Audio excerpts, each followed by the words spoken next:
Good morning again. I had so much fun doing the first video, I decided to make another one immediately after the first.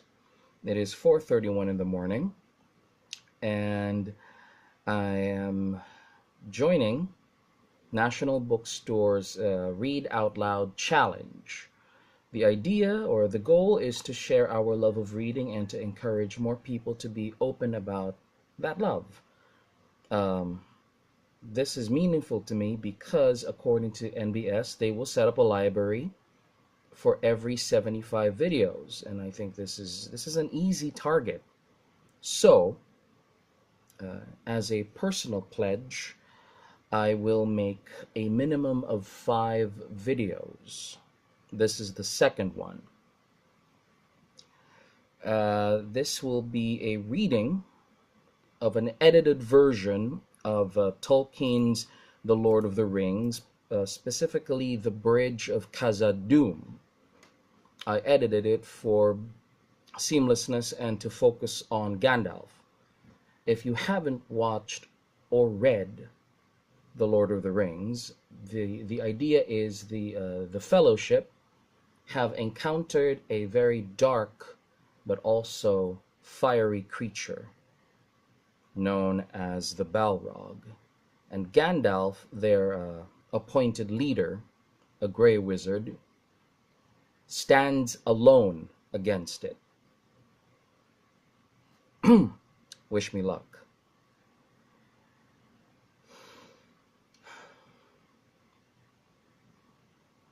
It came to the edge of the fire, and the light faded as if a cloud had bent over it. Then, with a rush, it leaped across the fissure. The flames roared up to greet it and wreathed about it, and a black smoke swirled in the air. Its streaming mane kindled and blazed behind it. In its right hand was a blade like a stabbing tongue of fire. In its left, it held a whip of many thongs. "A Balrog," muttered Gandalf. "Now I understand." He faltered and leaned heavily on his staff. "What an evil fortune, and I am already weary." The dark figure streaming with fire raced towards them. The orcs yelled and poured over the stone gangways. Then Boromir raised his horn and blew.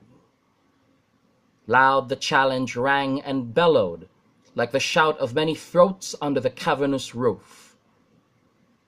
For a moment the orcs quailed, and the fiery shadow halted. Then the echoes died, as suddenly as a flame blown out by a dark wind, and the enemy advanced again. "Over the bridge!" cried Gandalf, recalling his strength. "Fly! This is a foe beyond any of you. I must hold the narrow way. Fly!" Aragorn and Boromir did not heed the command, but still held their ground side by side, behind Gandalf at the far end of the bridge. The others halted just within the doorway at the half's end, and turned, unable to leave their leader to face the enemy alone. The Balrog reached the bridge. Gandalf stood in the middle of the span, leaning on the staff in his left hand, but in his other hand Glamdring gleamed, cold and white. His enemy halted again, facing him, and the shadow about it reached out like 2 vast wings. It raised the whip, and the thongs whined and cracked. Fire came from its nostrils, but Gandalf stood firm.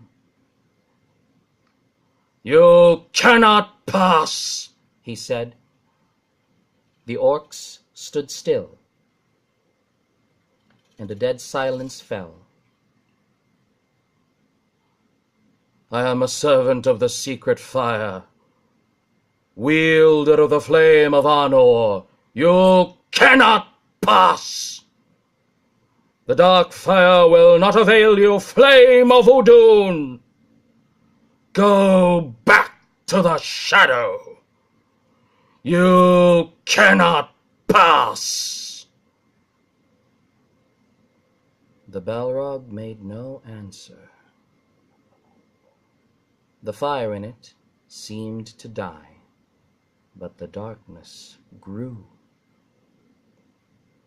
It stepped forward, slowly onto the bridge, and suddenly it drew itself up to a great height, and its wings were spread from wall to wall, but Gandalf could still be seen, glimmering in the gloom. He seemed small and altogether alone, gray and bent, like a wizened tree before the onset of a storm. From out of the shadow a red sword leaped, flaming. Glamdring glittered white in answer. There was a ringing clash and a stab of white fire. The Balrog fell back, and its sword flew up in molten fragments. The wizard swayed on the bridge, stepped back a pace, and then again stood still. "You cannot pass!" he said. With a bound, the Balrog leaped full upon the bridge. Its whip whirled and hissed. At that moment, Gandalf lifted his staff, and crying aloud, he smote the bridge before him. The staff broke asunder and fell from his hand. A blinding sheet of white flame sprang up. The bridge cracked. Right under the Balrog's feet it broke, and the stone upon which it stood crashed into the gulf, while the rest remained poised, quivering like a tongue of rock thrust out into emptiness. With a terrible cry, the Balrog fell forward, and its shadow plunged down and vanished. But even as it fell, it swung its whip, and the thongs lashed and curled around the wizard's knees, dragging him to the brink. He staggered and fell, grasped vainly at the stone, and slid into the abyss. "Fly, you fools!" he cried,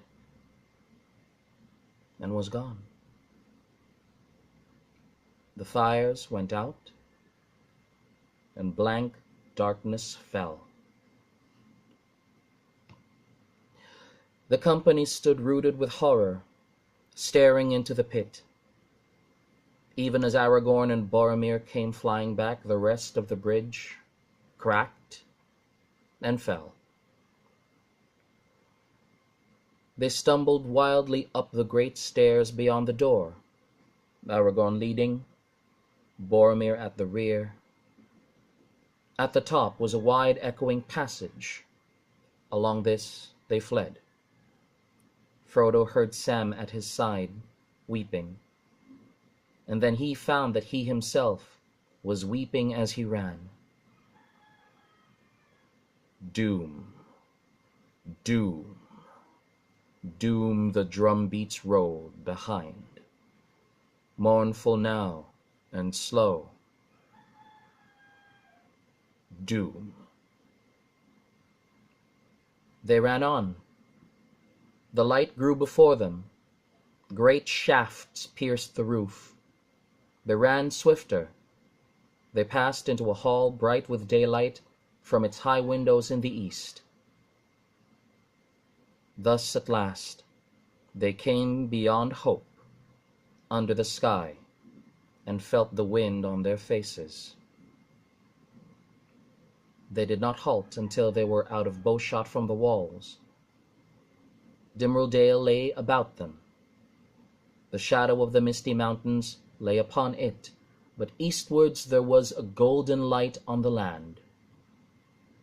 It was but 1 hour after noon. The sun was shining. The clouds were white and high. They looked back. Dark yawned the archway of the gates under the mountain shadow. Faint and far beneath the earth rolled the slow drum beats. Doom. A thin black smoke trailed out. Nothing else was to be seen. The dale all around them was empty. Doom. Grief at last wholly overcame them, and they wept long. Some standing and silent, some cast upon the ground. Doom. Doom. The drum beats faded. It is very different from how the film portrayed it. That's what makes the book extremely different from the film, especially if you've experienced both. And so I encourage everyone who has watched the trilogy of The Lord of the Rings by Peter Jackson and so on, to read the original text. If not to appreciate it, but to understand how words, when read, can be so meaningful. I hope I was able to do this some justice. I'll always consider Ian McKellen my Gandalf. So thank you for watching. I hope to see you in the third installment of this promise for National Bookstore's Read Out Loud Challenge. Have a nice day. Don't be scared of Balrogs.